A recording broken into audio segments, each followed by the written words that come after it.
கடகம் கன்னி பார்க்க போறோம் சார். இவங்க ரெண்டு பேரும் எப்படி அட்ராக்ட் ஆகுறாங்க, அவங்க வாழ்க்கையில சேரும்போது என்னென்ன மாற்றங்கள் இருக்குன்னு நம்ம பார்க்க போறோம். கடகம் காதலில் பேசும், கன்னி தன்னுடைய கவிதையால் பேசும்.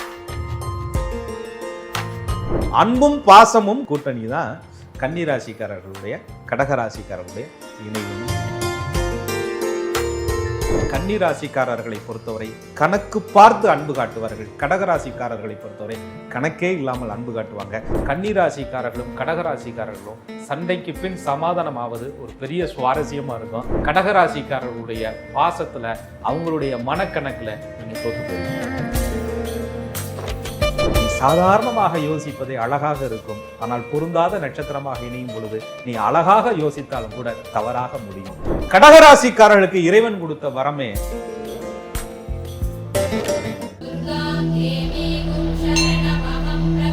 வாழ்க்கையோட யதார்த்தமே ஒவ்வொருத்தருமே புதுவிதமான மக்களை சந்திக்கும் போது தாங்க அந்த சுவாரஸ்யமான நிகழ்வுகள் ஏற்படும். அதுலேயுமே குறிப்பாக ஒவ்வொரு ராசிக்காரங்களும் இன்னொரு ராசிக்காரங்களை சந்திக்கும் போது அவங்க லைஃப் எப்படிலாம் இருக்க போகுது, என்னென்ன மாற்றங்களை ஃபேஸ் பண்ண போகிறாங்க, யாரோட பாண்டிங் எப்படிலாம் இருக்குன்றதை நம்ம அழகாக ஜோதிட ரீதியாக நம்ம பார்த்துட்ருக்கோம். ஸோ இந்த எல்லா விஷயத்தையுமே அற்புதமாக பகிர்ந்துக்கிறதுக்காக நம்முடைய ஜோதிடர் அஸ்ட்ராலஜர் கோகுலக்கண்ணன் சார் கூட இருக்காங்க. பேசிடலாம். வணக்கம். வணக்கம். குரு வாழ்க, குருவே துணை. ஸோ இந்த சீரீஸ்ல நம்ம பார்க்க போறது எல்லாரும் எதிர்பார்த்துட்டு இருந்த அந்த கடகம் கன்னி பார்க்க போறோம் சார். நீங்க சொன்ன மாதிரி கடகராசிக்காரர்கள் அந்த ஒளி பொருந்திய அந்த பௌர்ணமி சந்திரன் மாதிரி ஒரு முழுமையான சந்திரன் ஆட்சி பெறக்கூடிய ஒரு அற்புதமான ஒரு வீடு கடகராசி. அந்த இடத்துல குரு பகவான் உச்சம் வர்றதுனால அந்த அன்பிற்கு பஞ்சம் இல்லை, கருணைக்கு அளவு இல்லை, அளவு கடந்த கருணை, அளவு கடந்த அன்பு அப்படின்னு சொல்றாங்க. கன்னிராசிக்காரர்களை பொறுத்தவரையும் புதன் பகவான அம்சமாக பெற்றவங்க. புதன் அப்படின்னா நல்ல பேச்சு, நல்ல கவிதை நயம், நல்ல சாதுரியம், விகட கவி, சூழ்நிலைக்கு தகுந்த மாதிரி அந்த இடத்தை மாற்றக்கூடிய தனித்திறன் படைத்தவர்கள் அப்படின்னு சொல்லுவாங்க. ஆக இந்த ரெண்டு பேரும் சேர்றாங்க. விதி எப்படி அப்படின்னு பார்த்தீங்கன்னா, திருமண பொருத்தம் பார்க்கும்போது ராசி பொருத்தம்னு ஒன்று வச்சிருக்கிறாங்க, மன ஒற்றுமை. இதை தாண்டி நட்சத்திர பொருத்தங்களும் ரெண்டும் இருந்தால் மட்டும்தான் கடகத்தில் இருக்கக்கூடிய 3 நட்சத்திரங்களும் கன்னியினுடைய 3 நட்சத்திரங்களும் தசாபலன் அடிப்படையில் சரியாக வந்தால் மட்டும்தான் வாழ்க்கையினுடைய அமைப்பு அடுத்த நிலைமைக்கு போகும். 2 மனங்கள் ஒத்து போகிறதுனால ஒரு குடும்ப வாழ்க்கை என்பது முழுசாக நல்லபடியாக நடந்துரும் அப்படின்னு சித்தர்களுடைய கணக்கு கிடையாது. ஆக இந்த 2 ராசிகளுடைய இணைவில் நிறைய குணாதிசயங்கள், நிறைய நன்மைகள், நிறைய விட்டு கொடுத்தல், நிறைய புரிதல், நிறைய சந்தோஷம், நிறைய மகிழ்ச்சி, இதெல்லாம் இறைவன் கொடுத்துருக்கக்கூடிய ஒரு அற்புதமான பாக்கியம். சந்திர பகவானுக்கும் புதன் பகவானுக்கும் ஜோதிட முறைப்படி ஒரு உறவு நிலைகள் இருக்குது. இது ஒரு மாதிரி தந்தை பிள்ளை உறவு அப்படின்னு சொல்லுவாங்க. நம்ம அதுக்குள்ளே போனால் காலம் பிடிக்கும். ஆக இந்த 2 ராசிக்காரர்களுடைய குணாதிசயங்களை பார்க்கும்போது ஒன்று அன்பு, பாசம், கருணை, இன்னொன்று கணக்கு. அன்பும் பாசமும் கணக்கும் நிறைந்த ஒரு அற்புதமான ஒரு காம்போ கூட்டணி தான் கன்னிராசிக்காரர்களுடைய கடகராசிக்காரர்களுடைய இணைவுன்னு சொல்லுவோம். சார், நீங்கள் சொல்கிறது போலயே நம்ம இப்போ ஒருத்தவங்க வாழ்க்கையில் யதார்த்தமாக சந்திக்கிற மாதிரி இப்போ வீட்டிலே இருக்கிறாங்க, இல்லை அவங்க திருமணம் பண்ண போகிறாங்க, இல்லை ஆல்ரெடி காதல் வாழ்க்கையில் இருக்காங்கன்னா இப்போ கடகம் கன்னி இவங்க 2 பேர் இணையும் போது எப்படி இருக்கும் சார்? கடகராசிக்காரர்களை பொறுத்தவரையும் அது யாராக இருந்தாலுமே அந்த 4ஆம் இடம்ன்ற அந்த தாய்மை தன்மை வந்துடுது. அது ஆணாக இருந்தாலும் பெண்ணாக இருந்தாலும் அந்த பிணைப்புங்கிற தாய்மை தன்மை வந்துடுது. கன்னிராசிக்காரர்களை பார்க்கும் பொழுது கடகத்திற்கு அது 3வது ராசியாக வருது, முயற்சி. அப்போ கன்னியினுடைய அந்த அமைப்பு நல்லா இருந்தால் தான் கடகராசிக்காரர்களுடைய முயற்சி என்பது ஜெயமாகுது. கன்னிக்கு கடகராசி லாபராசியாக வருது. ஒரு முயற்சி பண்ணுறோம், அந்த முயற்சியினால் லாபங்கள் கிடைக்கணும், அந்த முயற்சி வெற்றியாக மாறணும், அப்போ லாபஸ்தானமும் நல்லா இருக்கணும் இல்லையா? அப்போ கடகராசிக்கு கன்னிராசிக்காரர்கள் முயற்சியை தூண்டக்கூடிய ஒரு தூண்டுகோலாக அமைவார்கள். கன்னிராசிக்காரர்களுக்கு கடகராசிக்காரர்கள் உன் முயற்சிக்கு நான் லாபம் தரையா அப்படின்னு சொல்லக்கூடிய ஒரு லாபராசியாக அவர்கள் அமைவாங்க. இது உபயத்துக்கு 11ஆம் இடம், சரத்திற்கு 3ஆம் இடங்கிறது ஜோதிட விதி. இருந்தாலும் கூட அந்த லாபமும் முயற்சியும் சேர்ந்த ஒரு அற்புதமான விஷயம்தான் இவங்கள ஈர்க்குது. கடகராசிக்காரவங்க சாப்பிட்டீங்களா, தூங்குனீங்களா, சரியா இருக்கிறீங்களா, நல்லா இருக்கிறீங்களா அப்படின்ற நலனை எப்பொழுதும் கன்னிராசிக்காரர்களிடம் விசாரிப்பார்கள், கவனிப்பாங்க, பார்ப்பாங்க, கேர் பண்ணுவாங்க. கன்னிராசிக்காரர்களை பொறுத்தவரை இது இப்ப இந்தந்த நேரத்தில் அப்படியே நடக்கணும் அப்படின்னு நினைப்பாங்க. கடகராசிக்காரர்கள் சாப்பிட்டியான்னு 9 மணிக்கு கேட்கும்போது கன்னிராசிக்காரர்கள் 8:30 மணிக்கே சாப்பிடணும்யா அப்படின்னு சொல்லுவாங்க. கடகராசிக்காரர்கள் இத்தனை மணிக்காவது வீட்டுக்கு வாங்கலே அப்படின்னு சொல்லும்போது இத்தனை மணிக்குள்ள வந்துடுவேன் அப்படின்னு கன்னிராசிக்காரங்க சொல்லுவாங்க. கன்னியினுடைய அந்த பஞ்சுவாலிட்டி, கன்னியினுடைய அந்த கணக்கு, கன்னியினுடைய அந்த நிரந்தரமான கட்டுப்பாடு, கண்ணியம் என்பது கடகராசிக்காரர்களுக்கு ரொம்ப பிடித்த ஒரு அட்ராக்ஷனாக ஆரம்பத்தில் இருக்கும். அதே மாதிரி கடகராசிக்காரர்களை பொறுத்தவரையும் அந்த பாசம் நேசத்திற்கு அடிக்ட் ஆகி கன்னிராசிக்காரர்கள் அதன் தேவைகளை பூர்த்தி செய்யக்கூடிய ஒரு இடத்துல இருக்கும்போது கடகராசிக்காரவங்க அன்பை வந்து தாராளமாக காட்டுவாங்க, அன்பை கொடுப்பாங்க, அன்பை அளவில்லாமல் கொடுக்கக்கூடிய ஒரு அமைப்பில் கடகராசிக்காரங்க இருப்பாங்க. கன்னிராசிக்காரங்க ஸ்கேல் எடுத்து அளந்து காட்டுவாங்க, இவ்வளவுக்குள்ளதாயா இருக்கணும், நீ ரொம்ப ஓவராக கொடுக்குற அப்படின்னு சொல்லுவாங்க. ஆக கன்னிராசிக்காரர்களுடைய எதிர்பார்ப்பு என்பது அன்பாக இருந்தாலும் கூட, அதிகாரமாக இருந்தாலும் கூட, எதுவாக இருந்தாலும் ஒரு அளவுகோலுக்குள்ளே இருக்கணும் அப்படின்னு நினைக்கக்கூடிய ஸ்கேலுக்குள்ளே இருக்கணும்யா அப்படின்னு சொன்னால் அது கன்னிராசி. கடகராசிக்காரர்கள் எங்களுக்கு ஸ்கேலும் தெரியாது, ஒன்றும் தெரியாதுயா, திறந்து விட்ட மனசியா அப்படின்னு சொல்லக்கூடியது கடகராசி. ஆக ரெண்டும் சேரும்போது ஒரு கணக்கும் ஒரு பாசமும் சேர்ந்த ஒரு அமைப்புங்கிற விஷயத்துல தான் இவங்க அட்ராக்ட் ஆகுறாங்க. எப்படியெல்லாம் அன்பு செலுத்தி, எப்படியெல்லாம் பாசம் கொடுத்து, எப்படியெல்லாம் ஒருத்தர் மேல் இறக்கப்பட்டு ஏமாறக்கூடாதோ அப்படியெல்லாம் இறக்கப்பட்ட கடகராசிக்காரர்களுக்கு கன்னிராசிக்காரர்கள் இது இங்கெங்கே இப்படி இப்படி இருக்கணுங்கிற புத்தியை, ஞானத்தை கடகராசிக்காரங்கள்ட்ட கொடுப்பாங்க. கடகராசிக்காரர்கள் உன்னை முதலே சந்திச்சிருந்தான் இப்படி போயிருக்க மாட்டேனே அப்படின்னு கன்னிராசிக்காரங்கள்ட்ட பேசுவாங்க. கன்னிராசிக்காரர்களை பொறுத்தவரை கணக்கு பார்த்து அன்பு காட்டுவார்கள். கடகராசிக்காரர்களை பொறுத்தவரை கணக்கே இல்லாமல் அன்பு காட்டுவாங்க. அந்த கணக்கை கன்னிராசிக்காரங்க கடகராசிக்காரங்கள்ட்ட சொல்லி கொடுக்கும் பொழுது, கடகராசிக்காரங்க கன்னிராசிக்காரங்க சொல்கிறத கேட்கும் பொழுது அந்த ரெண்டு பேருக்குள்ள ஒரு இணைப்பு, ஒரு பாசம் என்பது அடுத்த படிநிலையாக போகுது. நீ என்ன சொல்கிறதுயா, நான் என்ன கேட்குறதுயா அப்படின்னு ரெண்டு பேர் இருக்கும் பொழுது தான் அங்கே ஏதோ நட்சத்திரத்தின் அடிப்படையில் தசாபலன்கள், கன்னி பார்க்கக்கூடிய கணக்கு, பாசத்தில் நீ கணக்கு பார்க்குற அப்படின்னு சொல்லக்கூடிய தன்மை கடக மனசில் வந்து பதிஞ்சிரும். நான் சொல்கிறதே நீ கேட்க மாட்டேங்கிற அப்படிங்கிற தன்மை கன்னிராசிக்காரங்களுடைய மனசில் பதிஞ்சிரும். இது அடுத்த கட்டமாக குடும்ப வாழ்க்கையா, இந்த காதல் ஒரு குடும்பமாக, அந்த குடும்பம் சண்டையா, அந்த சண்டைக்கு பின் சமாதானம் இல்லாத நிலையா, சில இதர அமைப்புகளில் தசாபலன் அடிப்படையில், தசாசந்தி அடிப்படையில் மாறுவதற்கு கூட கடகத்திற்கும் கன்னிக்கும் வாய்ப்பு இருக்குது. கடகம் கொடுக்கக்கூடிய அன்பு பாசத்தை அளந்து கொடுக்க தெரியாத புத்தியை கன்னிராசிக்காரர்கள் அளந்து எடுத்துக்கிறதுனால வரக்கூடிய பிரச்சனையில் நிறைய கடகமும் கன்னியும் சிக்கியும் தவிக்கிறாங்க. திருமணம் பண்ணிட்டாங்க, ஆல்ரெடி திருமண வாழ்க்கையில தான் இருக்காங்கன்னா பொருந்திய நட்சத்திரத்துக்கு வாழ்க்கை எப்படி இருக்கும்? இல்லை பொருந்தாதுங்க, உங்கள் லைஃப் இப்படிலாம் போக போகுதுன்னா நம்ம என்ன சொல்லலாம்? கடகராசிக்காரர்களை பொறுத்தவரை ஒரு திருமணம் பண்ணியிருக்காங்க அல்லது பண்ணிக்க போகிறாங்க அப்படின்னு சொல்லும்போது ஒரு விஷயத்தை நல்லா புரிஞ்சுக்கணும்.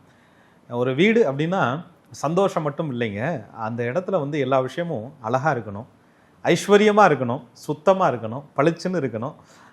பார்ப்பவர்களுக்கு அது வந்து அந்த இடம் ஒரு நாகரிகமான, அது பெரிய பங்களாவும் ஒரே மாதிரி, பெரிய குடிலும் ஒரே மாதிரி, எதுவாக இருந்தாலும் கூட அவங்களை பொறுத்தவரை அந்த இடம் என்பது அன்பால் நிறைந்த, அழகால் நிறைந்த, சுத்தத்தால் நிறைந்த ஒரு இடமாக இருக்கணும் அப்படின்னு கடகராசிக்காரங்க விரும்புவாங்க. கன்னிராசிக்காரர்கள் ஒன்றும் சலித்தவர்கள் இல்லை, எல்லாம் ரைட்டு தான், எல்லாம் பளிச்சுன்னு இருக்கணும், சுத்தமாக இருக்கணுங்கிறதெல்லாம், கண்ணாடி மாதிரி இருக்கணுங்கிறதெல்லாம் சரிதான், ஆனால் தூசி இல்லாமல் இருக்கணுமே, அந்த இடம் இருக்க வேண்டிய இடத்தில் இருக்கணுமே, அதாவது அங்கங்கே இருக்கணுமே அப்படின்னு கன்னிராசிக்காரங்க நினைப்பாங்க. கடகராசிக்காரர்கள் இந்த பொருள் இருந்தால் அழகு என்று நினைப்பார்கள். கன்னிராசிக்காரர்கள் அதுக்கு விலை என்னன்னு கேட்பாங்க. ஆக கன்னிராசிக்காரர்களுடைய கணக்கு என்பது அதாவது அங்கங்கே அந்தந்த இடத்தில் எது தேவையோ அதுக்கு செலவு பண்ணணும் அப்படின்னு கன்னிராசிக்காரர்களுடைய மனம். கடகராசிக்காரர்களுடைய தேவை என்பது மன சந்தோஷத்தை பொறுத்தது, அதுல எல்லாம் கணக்கு பார்க்க முடியாதியா, அதுல எல்லாம் அளந்து பார்த்துக்கிட்டு இருக்க முடியாதியா அப்படின்னு கடகராசிக்காரங்க சொல்லுவாங்க. இன்னைக்கு தோணுது போய் ஒரு முடிவு விடலாம், இன்றைக்கி தோணுது ஒரு பொருள் வாங்கலாம், வீட்டை துடைக்கலாம், சுத்தப்படுத்தலாம்னா கன்னிராசிக்காரர்கள் இன்றைக்கி தான் அஷ்டமி, இன்றைக்கி தான் நவமி, இன்றைக்கி தான் ராகு காலம்னு கணக்கு பார்த்து சொல்லுவாங்க. இந்த நேரத்தில் தான் வீட்டை சுத்தப்படுத்த வேண்டும், இந்த நேரத்தில் தான் வீட்டுக்கு பொருள் வாங்க வேண்டும், இந்த நேரத்தில் இப்படி போகணுன்னு கன்னிராசிக்காரர்கள் ஒரு திட்டம் வகுத்து இருப்பார்கள். இந்த மாத சம்பள பணத்தில் இந்தந்த பொருளை பண்ணணும், இந்தந்த பட்ஜெட் தான் அப்படின்னு கன்னிராசிக்காரர்கள் வீட்டுக்குள்ளே நிதியை தாக்கல் பண்ணுவாங்க. கடகராசிக்காரங்க பாசத்துக்கு முன்னாடி நிதியாவது மதியாவது போயான்ட்டு போயிடுவாங்க. ஆக கடகராசிக்காரர்களை பொறுத்தவரை விரும்பியதை விரும்பிய நேரத்தில், அது அளவு குறைவாக இருந்தாலும் கூட அன்போடு கொடுத்தால் ஏற்றுக்கொள்ளக்கூடியவங்களாக இருப்பாங்க. கன்னிராசிக்காரர்களை பொறுத்தவரை டைம் டேபிள் போட்டு வெள்ளிக்கிழமைக்கு மத்தியானம் 2 மணிக்கு வாங்கி தரேன்னு சொல்லுவாங்க. ஆக இந்த இடத்தில் தான் கடகமும் கன்னியும் சில விஷயங்களை புரிஞ்சுக்கிட்டா அந்த வாழ்க்கை சூப்பராக போகும். ஏன்னா நீங்க சொன்ன மாதிரி இந்த கடகம் வந்து சுத்தம் எதிர்பார்க்குறாங்க, ஓகே தான் சார். ஆனால் கன்னி வந்து அந்த சுத்தத்திலையும் ஒரு டிசிப்ளினா, இந்த நீங்க சொன்ன மாதிரி இந்த டைம் டேபிள் போட்டுலாம் இருக்கும்போது ஏதோ ஒரு சில பிரச்சனைகள், ஒரு சங்கடங்கள் ஏற்படலாம், அந்த மாதிரி நிகழுமா சார்? நிச்சயமா. அதாவது கடகராசிக்காரர்களை பொறுத்தவரைங்க அவங்க வந்து பெரிய ஆசையெல்லாம் கிடையாது, சின்ன சின்ன விஷயங்கள் தான். அது அந்த நேரத்தில் மனம் அறிந்து, அவங்களுடைய குணம் அறிந்து, அவங்களுடைய தேவை அறிந்து நீயா புரிஞ்சுக்கிட்டு எனக்கு கொடுக்குறியா அப்படிங்கிறதான் கடகராசிக்காரருடைய எதிர்பார்ப்பு. கேட்டு பெறுவதல்ல பாசம், கேட்டு பெறுவதல்ல பரிசு, கேட்டு பெறுவதல்ல பெருமை என்பது கடகத்தினுடைய குணம். கன்னிராசிக்காரர்களை பொறுத்தவரையும் வாயை திறந்து பேசினா தாயா செய்வோம்.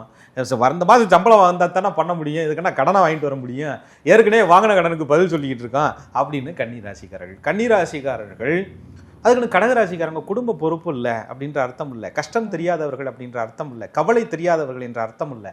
ஆனாலும் கூட உன்னை என்னையா 10 ஏக்கர் பம்பு செட்டு பங்களாவமா கேட்குறான், கேட்குறது என்னமோ அங்கே கோயிலுக்கு போனோமா, ஒரு மல்லிகைப்பூ வாங்கினோமா, ஜாமியை கும்பிட்டோமா அப்படிங்கிற சின்ன சின்ன சந்தோஷங்களை கடகராசிக்காரர்கள் விரும்பும் பொழுது கன்னிராசிக்காரர்கள் மாதம் 1ஆம் தேதி வரட்டும்னு நினச்சா அதுக்குள்ளே தேட்டரில் படத்தை தூக்கிடுவானே. ஆக கன்னிராசிக்காரர்களை பொறுத்தவரை காலம் தாழ்த்தி வரவு வந்த பின்னு ஒன்று செய்யலாம் அப்படின்னு நினைக்கக்கூடிய குணம், செய்யலான்னு தான் நினைக்கிறாங்க. ஆனால் குடும்ப தேவைகளை எந்தெந்த தருணங்களில் செய்யணும், பிள்ளைக்கு முதல் என்ன செய்யணும், அம்மாவுக்கு முதல் என்ன செய்யணும், குடும்பத்துக்கு முதல் என்ன செய்யணும் அப்படிங்கிறத கன்னிராசிக்காரர்கள் நினைப்பாங்க. கடகராசிக்காரர்கள் எல்லோருக்கும் செய்ய வேண்டும், ஆனால் எனக்கு தான் முதல்ல செய்யணும், எனக்கு தாயா அந்த இடத்துல முக்கியத்துவம், நான் தாயா எல்லாத்துக்குமே அப்படின்னு சொல்லக்கூடிய பாசத்தால் அந்த கன்னிராசிக்காரர்களை கட்டுப்படுத்துவார்கள். இந்த கட்டுப்பாடு அதீதமாக கன்னியை கட்டுப்படுத்துவதாக கன்னிராசிக்காரர்கள் நினைத்தாலும் சரி, கன்னிராசிக்காரர்கள் கணக்கை கொண்டுட்டு வந்து வீட்டுக்குள்ளே அதிகமாக காமிச்சாலும் சரி, இது 2 பேருமே ஒரு பொருந்தாத ஒரு கூட்டணியாக கூட சில நேரங்களில் நீங்கள் சொன்ன மாதிரி பெரிய பிரச்சனையாக வந்துடலாம். கன்னிராசிக்காரர்களும் கடகராசிக்காரர்களும் சண்டைக்கு பின் சமாதானமாவது ஒரு பெரிய சுவாரஸ்யமாக இருக்கும். அதை குணாதிசயங்கள் இவங்களுடைய மனதை 2 பேரும் புரிஞ்சுக்கிட்டால் மட்டும்தான் சமாதானமே ஆக முடியும். இடையில வேற யாரு வந்தாலும் சரி அந்த கணக்கு என்பது கன்னிராசிக்காரர்களுடைய கணக்கு பெரிய நஷ்ட கணக்காக முடியும். கடகராசிக்காரர்களுடைய பாசத்தில் அவங்களுடைய மனக்கணக்கில் நீங்கள் தோற்று போயிருவீங்க. கடகம் கன்னியோட சமாதானமே வந்து ஒரு சுவாரஸ்யமா இருக்கும் அப்படின்னு சொன்னீங்க சார். ஏன்னா அந்த சுவாரஸ்யமே என்னன்னா, இவங்க வந்து ஆக்சுவலா சின்ன விஷயத்துக்கு சண்டை போட்டா பரவாயில்ல, ரொம்ப பெர்ஃபெக்டா இருக்கணும் போது வீட்டில் கண்டிப்பா ஒரு ஆள் வந்து அப்படி இருப்பாங்க. அது நமக்கு ஒரு அப்பாவாக இருக்கலாம், இல்லை ஹஸ்பண்ட் ஒய்ஃப்ல யார் வேலைக்கு போறாங்களோ கண்டிப்பா ஒரு இடத்துல இருந்து ப்ரெஷர் பண்ணலாம். ஏன்னா அவங்களோட லைஃப் ஸ்டைல் அந்த மாதிரி இருக்கும். ஸோ இது எல்லாமே ஒரு எண்டுன்னு இருக்கும்ல சார், ஒரு சமாதானம்னு வந்ததாகணும். இவங்களோட சமாதானம் எப்படி இருக்கும், இல்லை சமாதானம் பண்ணுவாங்களா, இல்லை அப்படியே தான் போகுமா? நீங்க சொல்ற மாதிரி பெர்ஃபெக்ஷனை விரும்பக்கூடிய, இது நேர்த்தியாக இருக்கணும்னு நினைக்கக்கூடிய, இது கணக்கோடு இருக்கணும்னு நினைக்கக்கூடிய கன்னிராசிக்காரர்கள். கணக்குங்கிறது ஊர் உலகத்துக்கு தயா, என்கிட்டலாம் கணக்கு காக்க முடியாது, என்கிட்டலாம் கணக்கு காட்ட முடியாது, அளந்து அன்பெல்லாம் கொடுக்கக்கூடாது அப்படின்னு எதிர்பார்க்கக்கூடிய கடகராசிக்காரர்கள். ஏன்னா அன்பு விலை மதிப்பற்றது, அன்புக்கு கணக்கு கிடையாது, அன்புக்கு அளவு கிடையாது, அன்புக்கு நேரங்காலம் கிடையாது. அன்பை நீங்கள் வந்து எதை கொடுத்துமே அதுக்கு பிரதிபலனை கொடுக்கவே முடியாது இல்லையா? அந்த தத்துவம் கொண்ட கடகராசிக்காரர்கள்.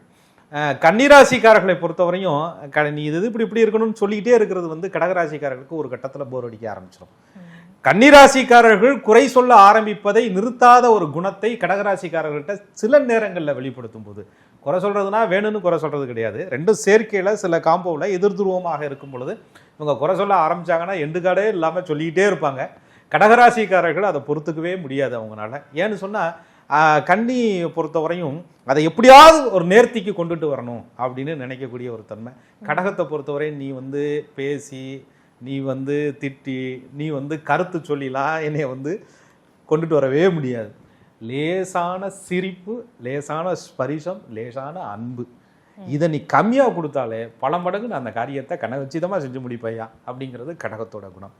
சின்ன சின்ன பிரச்சனைகளை கூட சமாதானமாக கடந்து போவதற்கு கன்னிராசிக்காரர்கள் முயற்சித்தாலும் கூட கடகராசிக்காரங்க அசால்ட்டாக அப்படியே ஹேண்டில் பண்ணிட்டு, நீ முயற்சி மட்டுமே பண்ணிக்கிட்டு இருந்து தன்னுடைய சிரிப்பால், தன்னுடைய மென்மையால், தன்னுடைய சாஃப்டான அந்த பார்வையால் அந்த இடத்த அப்படியே சிரிச்சுக்கிட்டே கன்னிராசிக்காரர்களை சமாதானம் செய்து விடுவார்கள். கன்னிராசிக்காரர்கள் அப்படியே பின்னாடியே வந்துட்டு சரி போனால் போகுது, சாப்பாடை போடும்போது சாப்பிட்டு வேலையை பார்ப்பான் அப்படின்னு கன்னிராசிக்காரர்கள் அந்த சமாதானத்தை, அந்த சிரிப்பை ஏற்றுக்கொள்வார்கள். கன்னியினுடைய மனதில் கடகத்தினுடைய சிரிப்பு, கடகத்தினுடைய அன்பு, கடகத்தினுடைய பாசம் ஆழமாக பதியும். கன்னியினுடைய கணக்குக்கு அது சமாதானமாக மாறும். கடகராசிக்காரர்களுக்கு கன்னியினுடைய அந்த யதார்த்தமான புரிதலும் யதார்த்தமான பேச்சும், வா சாப்பிடலான்னு கடந்து போகக்கூடிய குணமும் கடகராசிக்காரர்களை ஈர்க்கும். ஆக இவங்க சண்டைக்குள்ள சமாதானமாகிறதுங்கிறது, குறை சொல்வதை கன்னிராசிக்காரர்கள் நிறுத்தி கொண்டால், குறை தேடுவதை கன்னிராசிக்காரர்கள் குறைத்து கொண்டால், குறை சொல்லு குறை தேடு ஆனால் ஏன்ட்ட சொல்லு அப்படின்னு கடகராசிக்காரர்கள் சொல்வதை கன்னிராசிக்காரர்கள் புரிந்து கொண்டால் இவங்க வாழ்க்கைக்குள்ள பிரச்சனைகள் இல்லாமல் இருக்கும். இதை புரிந்த தம்பதிகள் பிரியாமல் கடகராசிக்காரங்களும் கன்னிராசிக்காரங்களும் இருக்கிறாங்க. ஸோ புரிதல் இருந்தாலே அப்போ கடகம் கன்னி ஒரு நல்ல காம்பினேஷன் தான். இப்போ திருமணம்னு வரும்போது இவங்க டேரெக்டாக அந்த திருமண வாழ்க்கைக்கு போகலாமா, இல்லை பெற்றோர்கள் வந்து திருமணம்க்கு அந்த பொருத்தம் பார்க்கும்பொழுது ஏதாவது ஒரு சில விஷயங்களை வந்து அவங்க பார்க்கணும்? நிச்சயமா. அதாவது ராசி பொருத்தத்தின் அடிப்படையில் இப்போ நம்ம கடகத்தை பற்றி பார்த்துட்டு இருக்கிறதுனால கடகராசிக்கு கன்னிராசிக்காரர்கள் 3வது ராசியாக வர்றாங்க. ராசி பொருத்தத்தில் மன துக்கம் வரும் அப்படின்னு சொல்லப்படுது. ராசி அதிபதி விஷயத்துல சந்திரனும் புதனுமாக வர்றாங்க, அங்கேயும் ஒரு சமம் பகை ரெண்டுமே இருக்கு. அதுக்கப்புறம் இந்த நட்சத்திர பொருத்தம் அப்படின்ற ஒரு அமைப்பு இருக்கு. இதுல கடகத்தில் இருக்கக்கூடிய புனர்பூசம், பூசம், ஆயில்யம், கன்னியில் இருக்கக்கூடிய உத்திரம், ஹஸ்தம், சித்திரை, இந்த நட்சத்திர அடிப்படைகளில் தசாபலன்கள் நடக்கும். அது லக்னத்திற்கு 2-7 சுத்தமா இருக்கா அப்படின்னு பார்த்து தான் இதை இணைக்கணும். இணைவு சரியில்லாத போது என்னென்ன பிரச்சனைகள்லாம் ஃபேஸ் பண்ணாங்க? ஏன்னா நம்ம ஆல்ரெடி குடும்ப பிரச்சனைகள் எல்லாமே பார்த்தோம் சார்.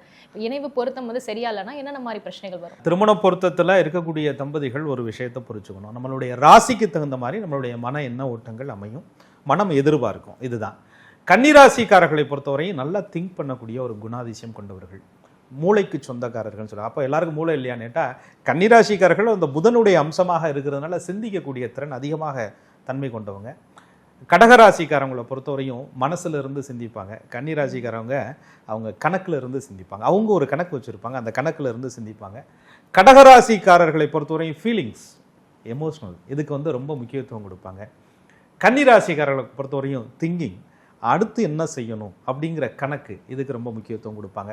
இந்த இணைவு சரியாக இல்லாத பட்சத்தில் இந்த ஃபீலிங்ஸ் வந்து கடகராசிக்காரர்களுடைய அந்த குணம் வந்து அதிகமான ஃபீலிங்காக, அதிகமான எதிர்பார்ப்பாக, அதிகமான கவலையாக மாறுவதற்கு வாய்ப்பு இருக்குது. கடகமும் கன்னியும் பொருந்தாத இணைவில் கன்னிராசிக்காரர்களுடைய திங்கிங் சொல்கிறோம்ல, அது ஓவர் திங்கிங்காக மாறுவதற்கு வாய்ப்பு இருக்குது.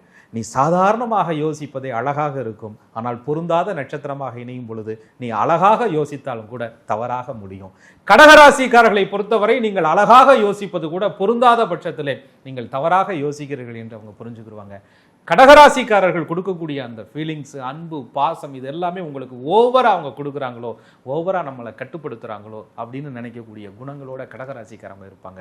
ஆக ஒருத்தர் வந்து உங்கள் கொடுக்கக்கூடிய அன்பு பாசம் ஒரு எல்லை மீறி போவதாகவும், ஒருத்தர் அன்பு கொடுக்கக்கூடிய பாசத்திற்கு அளவே இல்லாதது மாதிரியும், 2 பேருக்குள்ள சண்டை சச்சரவுகள் வந்து தான் பிரச்சனைகள் அதிகமாக தசாபலன்கள் சரியில்லாத நேரத்தில் அமைஞ்சு போயிடும். ஆக கன்னியினுடைய மூளையும் கடகத்தினுடைய பாசமும், கன்னியினுடைய அறிவும், கடகத்தினுடைய அன்பும் நல்ல சமநிலையில் இருந்தால் மட்டும்தான் வாழ்க்கையும் சமமாக போகும். இல்லைன்னா இது ஓவர் திங்கிங்காகவும் ஓவர் ஃபீலிங்ஸாகவும் மாறி இவங்க 2 பேருக்குள்ள பிரச்சனைகள் அதிகமாக மாறும். கடகம் கன்னி, ஸோ மொத்தத்தில் அவங்களோட லைஃப் வந்து இணையும் பொழுது ஒரு லைனில் சொல்லணும்னா என்ன சொல்லலாம்? அவங்க கன்னிராசிக்காரர்களும் கடகராசிக்காரர்களும் ஒரு இடத்துல இணையும் பொழுது அந்த இடத்துல அன்பு இருக்கும், அந்த அன்புல ஒரு ஒழுங்கு இருக்கும். ஏன்னா கடகம் என்பது பியூரான ஒரு அன்பு, கடகம் என்பது ரொம்ப பியூரான ஒரு ஒழுங்கு, ஒரு கட்டுப்பாடு அப்படின்னு சொல்கிறோம். கடகம் என்பது ஒரு அன்பான அக்கறை, கன்னி என்பது கட்டுப்பாடான அக்கறை. இவ்வளோதான், இப்படி தான் இருக்கணும் அப்படின்னு சொல்லக்கூடிய ஒரு அக்கறை. ரெண்டும் சேரும்போது அந்த இடத்துல நிறைய நல்ல விஷயங்கள், அன்பும் அக்கறையும் பாசமும் புரிதலும் ஸ்நேகமும் விட்டு கொடுத்தலும், இது எல்லாமே இருக்கும். கடகத்தினுடைய அந்த அற்புதமான நீர் ராசின்னு சொல்கிறோம்ல, பாசத்திற்கு இயங்கக்கூடிய ராசின்னு சொல்கிறோம்ல, அந்த பாசத்திற்கு இயங்கக்கூடிய மனசை கன்னி ராசிக்காரர்கள் தனக்கே உண்டான புதனுடைய அம்சம் பெற்ற கவிதைகளால் நிரப்புவார்கள். கன்னி ராசிக்காரர்களுடைய அந்த கவிதை என்பது கடகராசிக்காரர்களுடைய அந்த நிலவை வர்ணிக்கக்கூடியதாக இருக்கும். கடகம் கொடுக்கக்கூடிய ஒளியை கன்னி ராசிக்காரர்கள் கிரகிக்கக்கூடியவர்களாக இருப்பார்கள், மதிக்கக்கூடியவர்களாக இருப்பாங்க. குறை சொல்றது அதிகமானா, புரிஞ்சுக்காம அதிகமாக பேசுனா இவங்களுக்குள்ள அதிக பிரச்சனைகள் வரும். கடகம் என்பது குறை சொல்வதை அதிகமாக விரும்ப மாட்டார்கள். கன்னி ராசிக்காரர்கள் கடகராசிக்காரர்களை குறை சொல்லணுங்கிற எண்ணம் இல்லை, ஆனால் நமக்கு உரியவர்கள் இடத்துல சொல்லாமல் வேற யார் இடத்துல சொல்றது, இவங்களுடைய வாழ்க்கைக்குள்ள நம்ம தானே இருக்கோம், அதனால நமக்கு எல்லா ரூல்ஸ் இருக்கு அப்படின்னு கன்னி ராசிக்காரவங்க நினைப்பாங்க. ஆக கடகராசிக்காரர்களை பொறுத்தவரை கணக்கை பாரு, வெளியில பாரு, பாசத்துக்கு முன்னாடி பார்க்காத, வீட்டுக்குள்ள பார்க்காத அப்படின்னு கடகராசிக்காரர்கள் விரும்புவாங்க. கன்னி ராசிக்காரர்கள் தான் கணக்கு பார்க்கும் புத்தியை, தன்னுடைய கணக்கு பார்க்கும் மனசை வீட்டுக்குள்ள காமிக்காம இருந்தாலும் சரி, கடகராசிக்காரவங்க அவங்க ஏதோ நல்லதுக்கு தானே சொல்றாங்கிறத புரிஞ்சுக்கிட்டு என்னைக்கோ நடந்த விஷயத்த மனசுக்குள்ள வச்சுக்காம இருந்தாலும் சரி இவங்க வாழ்க்கைங்கிறது நல்லா இருக்கும். கன்னி சொல்லக்கூடிய குறையை கடகம் மனதிற்குள் வைக்காமல் இருந்தால், கடகம் மனதிற்குள் வைக்காமல் இருக்கக்கூடிய அந்த தன்மையை கன்னி புரிந்து கொண்டால் வாழ்க்கைங்கிறது சூப்பரா இருக்கும். கன்னி வந்து கணக்கு பார்க்கறத குறைச்சிக்கணும், கடகம் வந்து மனசுல வச்சுக்கிறத குறைச்சிக்கிட்டாலே வாழ்க்கை நல்லா இருக்கும்னு சொல்றீங்க. நிச்சயமா கணக்கு பார்க்கறத வந்து குறைக்க வேண்டாம், கன்னினால குறைக்க முடியாது. கணக்கை வீட்டுக்குள்ள பார்க்கறத கன்னி ராசிக்காரர்கள் குறைச்சிக்கணும். கடகராசிக்காரர்களால மனசுல வைக்காமல் இருக்க முடியாது, ஆனா எல்லாரும் பேசுறதையும் மனசுல வச்சுக்கோங்க, வீட்டுக்குள்ள நடக்கிறத மனசுல வச்சுக்காதீங்க. அவ்வளவுதான் கடகராசிக்காரர்கள் புரிஞ்சுக்கிறது. ஏன்னா கடகராசிக்காரர்களுக்கு இறைவன் கொடுத்த வரமே பாசம். நீங்க காதல்ல பேசுவீங்க, அன்புல பேசுவீங்க, அமைதியில பேசுவீங்க, சாஃப்டா பேசுவீங்க. கன்னி ராசிக்காரர்களுக்கு இறைவன் கொடுத்த வரமே பஞ்சுவாலிட்டி, கணக்கு, நிதானம், நிதர்சனம் அதை பேசுவீங்க. ஆக கன்னி என்பது கவலை இல்லாமல் இருக்கிறதுக்கும், கடகம் என்பது கவலையை கடந்து போவதற்கும் கற்றுக்கொண்டாலே வாழ்க்கை என்பது இவங்களுக்கு வசந்தமாக இருக்கும். கடகம் காதலில் பேசும், கன்னி தன்னுடைய கவிதையால் பேசும். கடகம்ன்ற கடல் ராசியும் அழகா கண்ணின்னு சொல்லக்கூடிய அந்த கவிதை ராசியும் சேரும்போது அப்படியே வாழ்க்கையை கடலோர கவிதைகள் மாதிரியே மாறும்னு சொல்ல வரீங்க. நிச்சயமா, அதாவதுங்க இடைவேளை வரை அப்படியே ஒரு மாதிரி இடைஞ்சலாவே போகும். அந்த இடைவேளைக்கு அப்புறம் யாரும் இடையில வந்துடக்கூடாது. அப்பதான் கடகமும் கன்னிக்கும் வாழ்க்கை வந்து இடைஞ்சல் இல்லாமல் போகும். ரொம்ப அழகா கடகம் கன்னி அப்படி கடலோர கவிதைகள் மாதிரி நம்ம சொன்னோம். ஏன்னா உள்ள என்னென்னலாம் நடக்குது, அவங்க காதல் வாழ்க்கை, குடும்ப வாழ்க்கை, ஸோ சண்டைக்கு பின் சமாதானம், ஸோ புரிதல் இருந்தாலே லைஃப் சூப்பராக இருக்குங்கன்றது ரொம்ப சூப்பராக சொன்னோம் சார். ஸோ அடுத்ததாக நம்ம கடகமும் துலாமும் பார்க்க ரெடியாக இருக்கோம். நன்றி சார். நன்றி. குரு வாழ்க்கை, குருவே துணை.